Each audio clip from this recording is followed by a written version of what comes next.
The Department of Finance is seeking to clarify President Rodrigo Duterte's statement that he is mulling over the possibility of suspending the implementation of fuel excise tax. Here's why from Rosalie Cos. President Rodrigo Duterte reveals he is studying the possibility of suspending the fuel excise tax for next year amid the steady rise of crude oil prices. A provision of the Tax Reform for Acceleration and Inclusion or TRAIN law states that if the Dubai crude oil will cost $80 per barrel or more within 3 consecutive months, the government will have to suspend the next round of increase in excise tax, particularly in the first quarter of 2019. Maybe Sun is talking idea of 2 something alisin 2 pesos tapos pero yung bigas adre wala naman talagang it was a hysteria built by itong mga red itong bigas kung gusto mong bili ng bigas nga magbili ka kasi 5 truck But the Department of Finance says they will have to clarify the statement of the president, citing the need for a legislative action for its implementation. The DOF also clarifies that the spike in oil prices is not a primary driver of inflation in the country. The agency maintains the main drivers of the 6.7% year-on-year inflation in September are higher prices of rice, fish, vegetable, and meat. We are looking at all advice received regarding this area.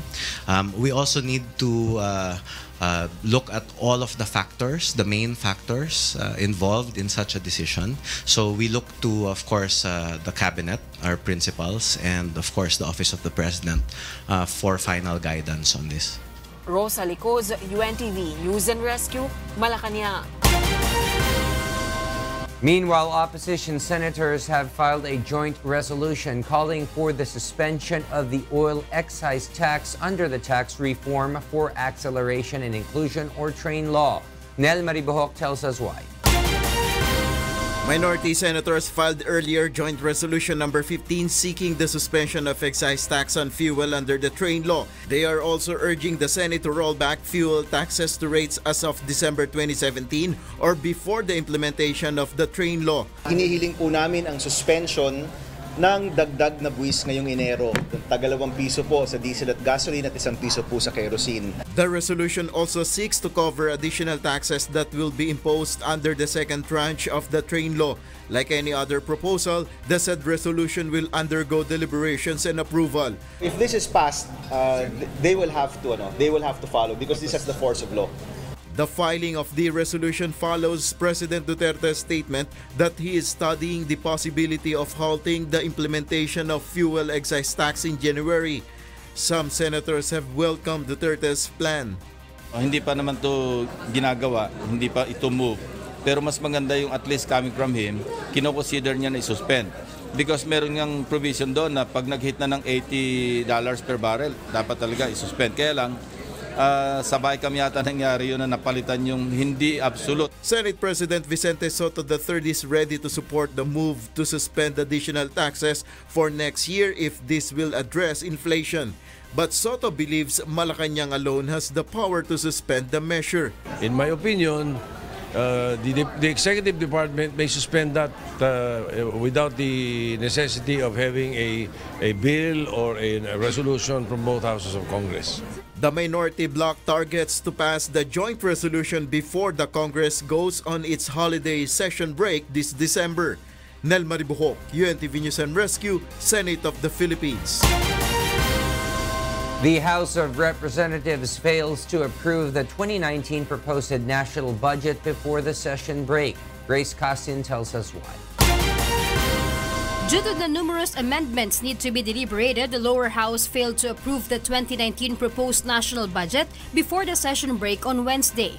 According to House Minority Leader Danilo Suarez, they need more time to discuss the individual amendments filed by each member. No, not a chance. Dami pa. Maraming magtatanong. Baka pagbabalik na namin after the break. House Speaker Gloria Arroyo earlier said she cannot control the passage of the measure. The policy making is always collegial. It's very hard for me to make assurances in behalf of my colleagues because I respect their freedom.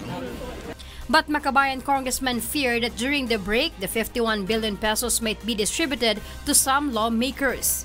ACT Teachers Party List Representative Antonio Tino claimed the lower house already realigned the 51 billion pesos without project specifications. During the break, dyan aaregluhin yan. Ang sinasabi namin na mangyayari dyan, magiging pork din yan, mga pet projects ng mga kongresista. Paghahati-hatian yan. Makabayan Bloc believes the 51 billion peso fund should be distributed to agencies with deep budget cuts. Grace Casin, UNTV News and Rescue, House of Representatives.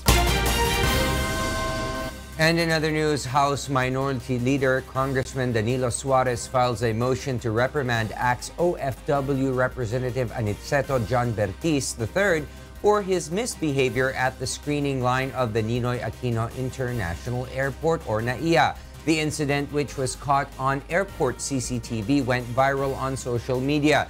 A total of 159 congressmen approved the motion, 1 disapproved it, and 3 abstained.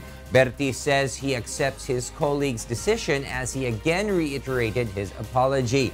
He also appeals to the public to spare his family from the controversy, citing lewd comments against his children on social media.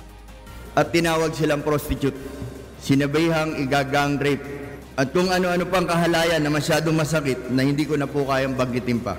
Ako ang parusahan po ninyo, wag na po ang aking pamilya. Ang aking asawa at mga anak, wala po silang kinalaman dito. More Filipinos consider themselves as poor based on the latest survey of the social weather stations. Malacanang meanwhile assures the government has been implementing measures to curb the effects of inflation. Rosalie Cos tells us why. The number of Filipinos who believe they are poor has increased in the third quarter of 2018.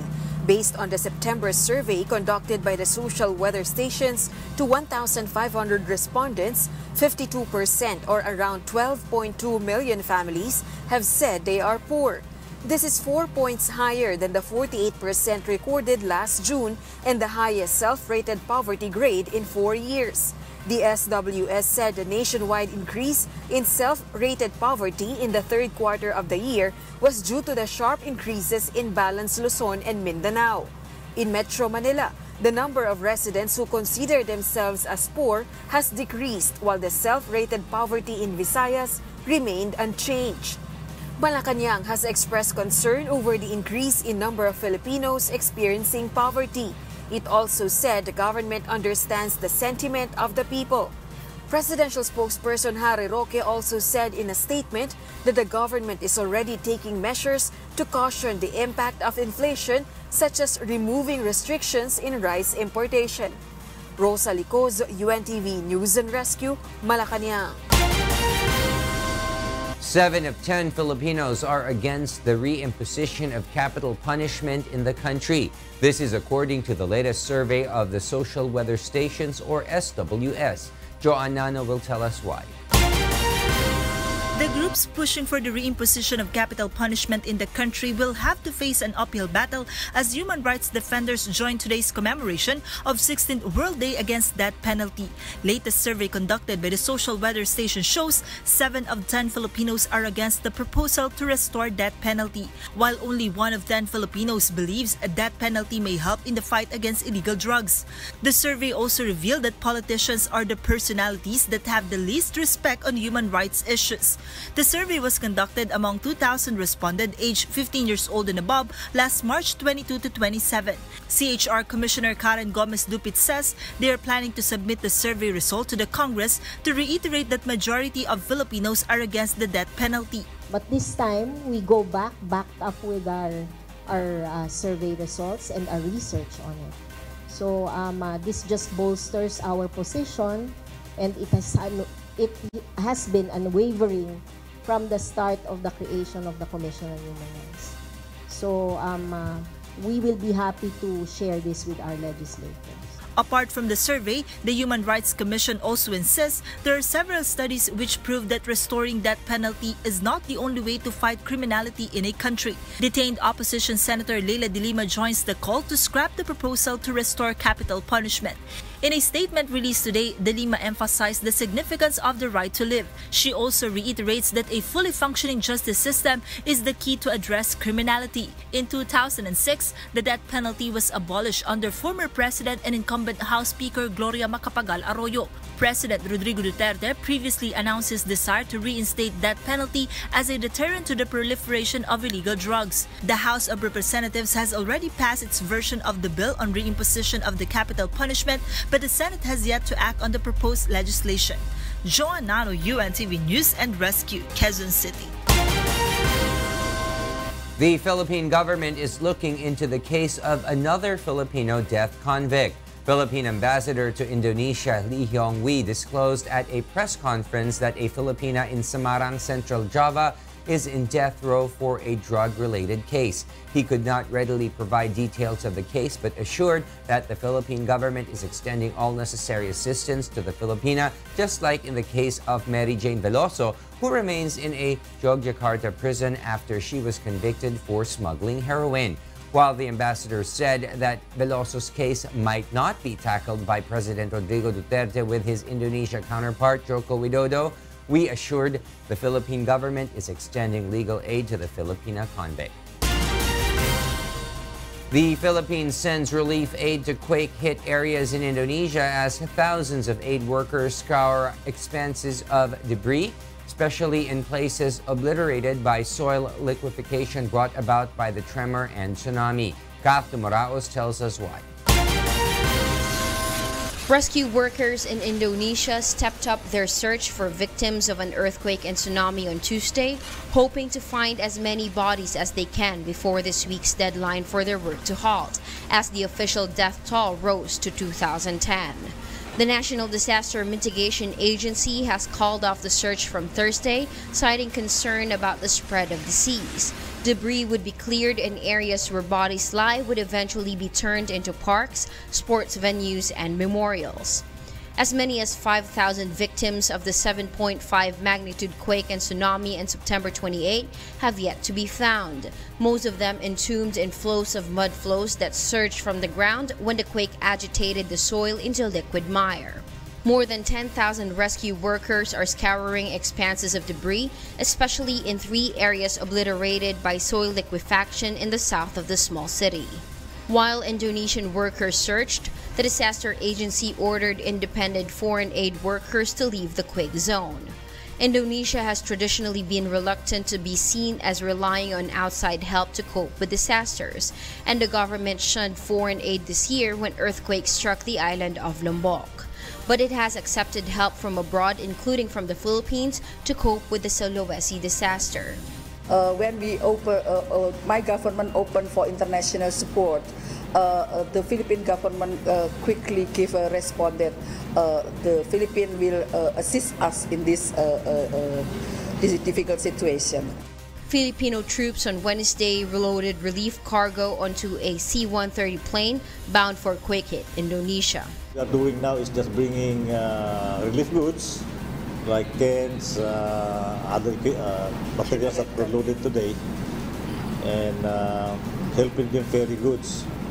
I think we are also donating some amount. I don't know the exact amount that the government will give to the government of Indonesia to be used for the rehabilitation of the victims of the tsunami in the city of Palu.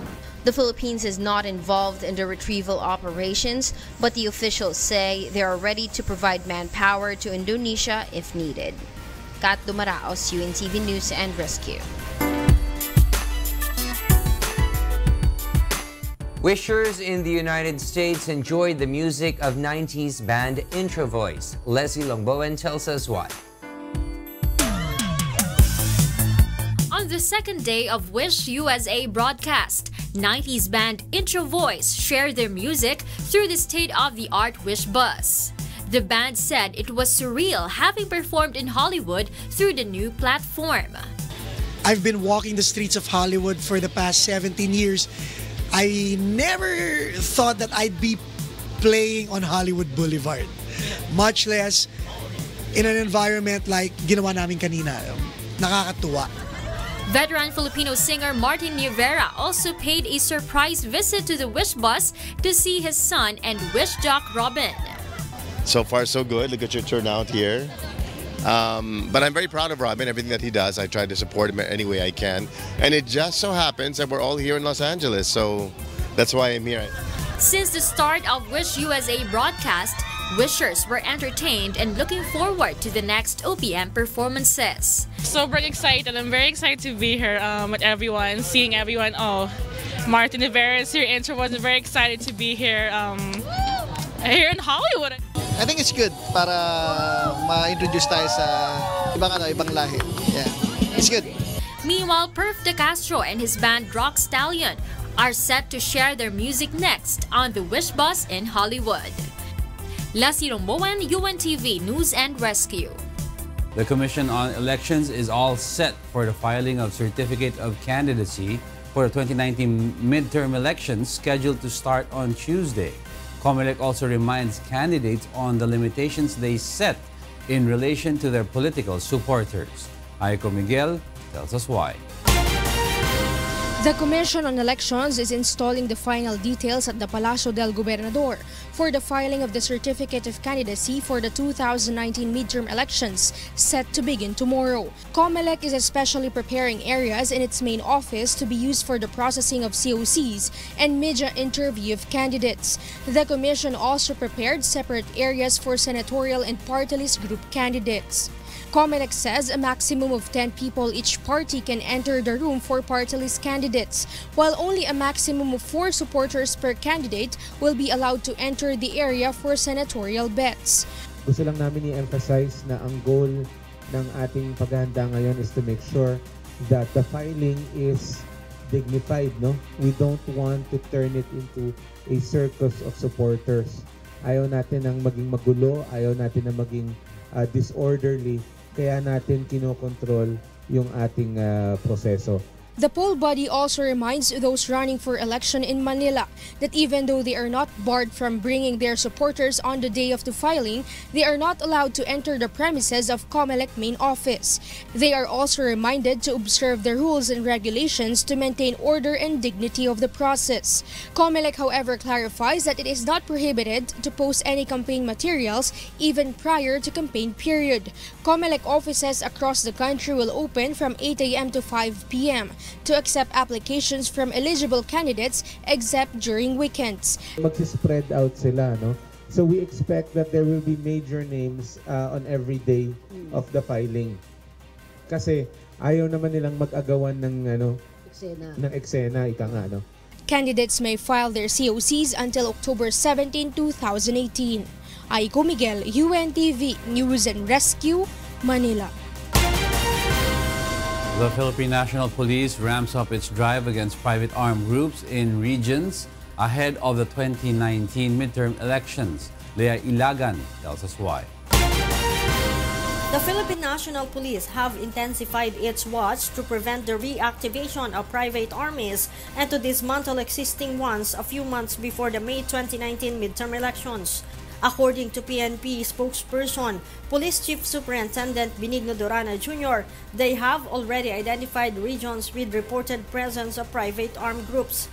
Data released by the PNP show that there are a total of 77 active private armies in the country, 72 of which were reported in the autonomous region in Muslim Mindanao, while the rest were monitored in regions 1, 2, 4A, 5, and the Cordillera Administrative Region. These groups are reported to have more than 2,000 members, handling over 1,000 firearms.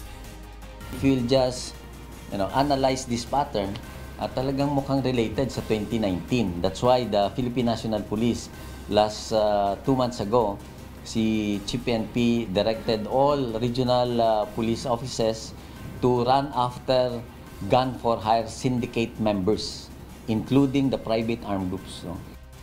The PNP also reports that there are 266 inactive private armies, which they believe will likely be hired by politicians to launch violent activities against their rivals. Pag pumasok ng kung sana market season, parang season nila yan, lumilitaw. Their rear, it's their ugly heads. Kaya nga bago pa man lang, na-address natin. Authorities also plan to form a special operations task group to disband private armies and to patrol communities vulnerable to threats of violence. High-ranking police officials will also be revamped to prevent them from peddling influence, especially in areas where they have relatives seeking for elective positions. Leia Ilagan, UNTV, News and Rescue, Camp Crame.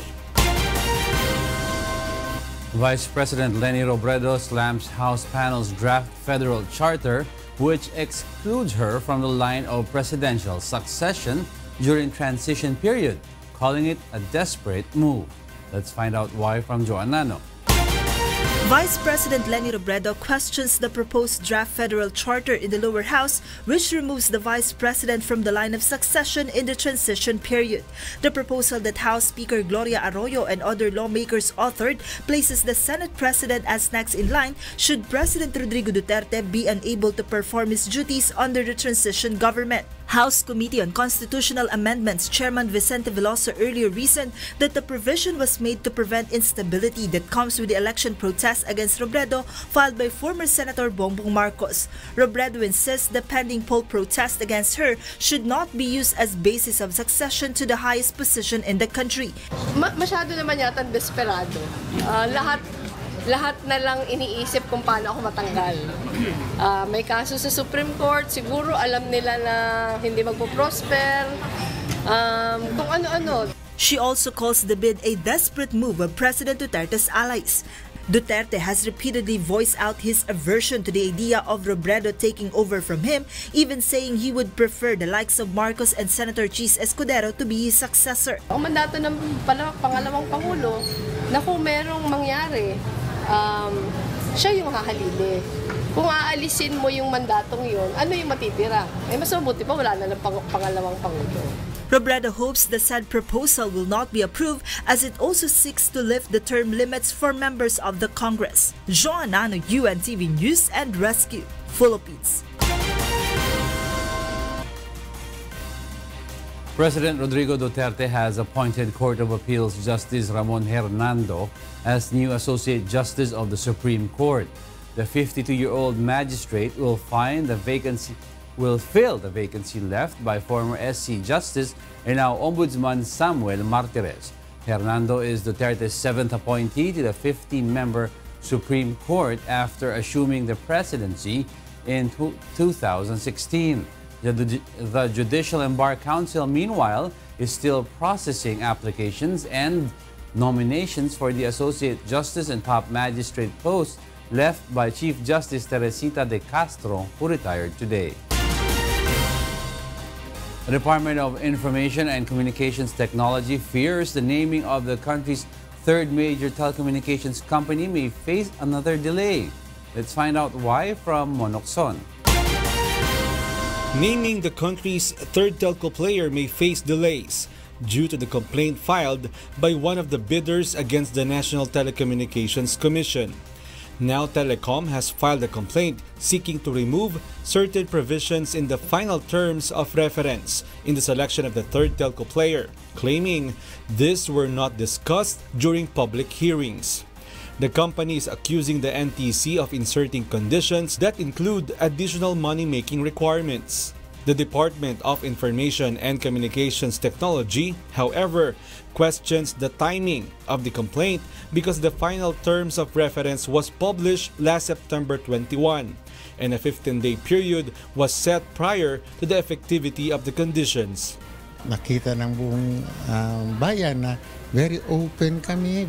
Ang pinagtataka lang namin is bakit sa pinaka-day kahapon na effective na yung memorandum circular, so yung sa selection process, Ba't doon sila gumawa ng, yun nga, sa korte, no? DICT also denies the allegation that the performance security and appeal fee stated in the conditions were not included in the published terms of reference. Yung participation, band, yung performance band, lahat ito ay nasa batas. Yes, oo. Na on the procurement, sa procurement law. So, ito yung aming basis. In fact, kung gagawin namin yung batas, mas mataas pa nga eh. Binaba lang namin. Last Monday, prospective bidders secured bidding documents at the NTC. They are given until October 22 to seek any clarification prior to the submission of their offers on November 7. The ICT will select the third major telco player using the highest committed level of service model based on three major criteria: national coverage, internet speed, and capital expenditures. The agency says Now Telecom should just withdraw from the process if it cannot meet the requirements. Bakit parang yung standard gusto nilang ibaba para makasali sila? Well, dapat hindi ka sumali. Kung wala ka pera, paano ka mag-compete with Globe and Smart? Yun ang hinahanap ng tao. Yun ang hinahanap ng gobyerno. President Rodrigo Duterte has earlier warned he would take over the selection process if concerned agencies failed to name the new major player by November. The timeline was later reset to December this year due to several issues. Kasi may sinabi ang presidente na kung wala pa tayong third telco by December, papasok ako. Eh baka yun ang gusto nitong na wala na lahat itong mga requirement na kailangan may malalim at na bulsa ka, kailangan na ikaw technically capable. Baka kung presidente lang magpili na walang gaanong basis ang presidente doon sa pagpili ng aming ginagawa na. Kasi ang third, itong aming pinipili would be somebody who could compete with Globe and Smart. The DICT and NTC hope for speedy court decision on the complaint. Mon Hokson, UNTV News and Rescue, Quezon City. The Department of Agriculture eyes the establishment of village processing centers in Laguna following reports on tomatoes that were left to rot for lack of takers. The DA also vows to find a way to compensate tomato farmers from Kalayaan, Laguna. Bernard Dadis tells us why. The Department of Agriculture takes up measures to help tomato farmers from Kalayaan, Laguna after photos of tomatoes which were left to rot for lack of buyers emerged on social media.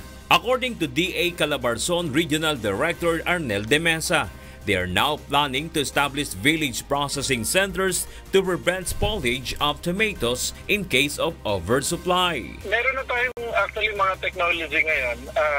Bukod sa tomato sauce, meron tayong sun-dried tomatoes, tomato juice. De Mesa explains the tomatoes were returned to farmers after too much supply flooded the market. He also clarifies that the disposed tomatoes were smaller ones and are considered rejects. Then yung mga nakikita, nagsi-feature sa TV na tinatapon, actually yun yung mga reject. Ngayon, wala nang value. Talagang hindi na nila reject na talaga.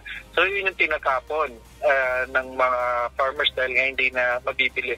The overproduction occurred after farmers from areas surrounding Barangay San Antonio, Kalayaan also planted tomatoes to take advantage of good weather.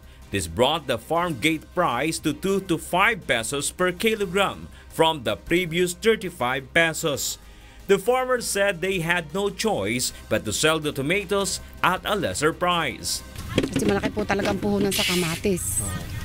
Ay hindi nga po namin alam kung paano namin maisalbay, paano po ako makakabayad sa mga pinagkakautangan ko.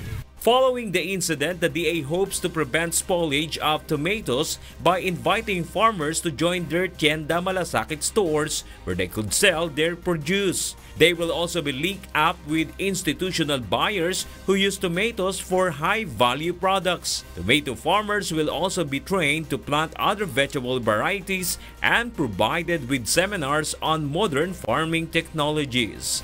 Bernard Dadis, UNTV News and Rescue, Philippines.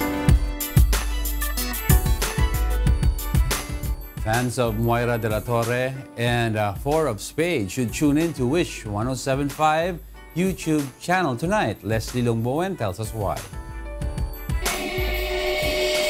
For the first time, 2 of the country's fresh and big names in the music industry, Moira de la Torre and 4 of Spades, joined forces for a Wish-exclusive collaboration. The funk soul trio and the singer-songwriter performed for their fans during the Acer Day digital concert in partnership with Wish 107.5.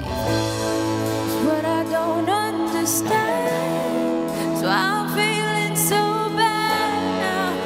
At the end of the concert, 4 of Spades and Moira gave a taste of their first song collaboration called Huli Na Ba Ang Lahat. Huli na ba ang lahat? Kung tayo sa huli, huwag niyong magmadali. Moira said they enjoyed working and writing their first song together. And I think that's what was so easy between me and 4 of Spades was that we both appreciated each other's music, and it was easy to find that middle ground and write on it. Their fans called Moisters and Spaders had a lot of fun seeing and hearing their favorite artists perform together. Sa solo performance pa nga lang nila, sobrang ang ganda na. Tapos pinagsama pa yung dalawang mga sikat ngayon na sa social media. Sobrang galing, sobrang ganda. Nag-match talaga yung boses ni Zil kay Moira, and ang galing, sobra. 4 of Spades and Moira's Wish-exclusive performances are among the Wishers' favorites. 4 of Spades' Mundo is currently the most viewed Wish-exclusive video with over 88 million views, while Moira's Wish-exclusive performance of Malaya now has more than 21 million views. 4 of Spades and Moira's first collaborative track will be uploaded on Wish 107.5 YouTube channel later at 9 p.m.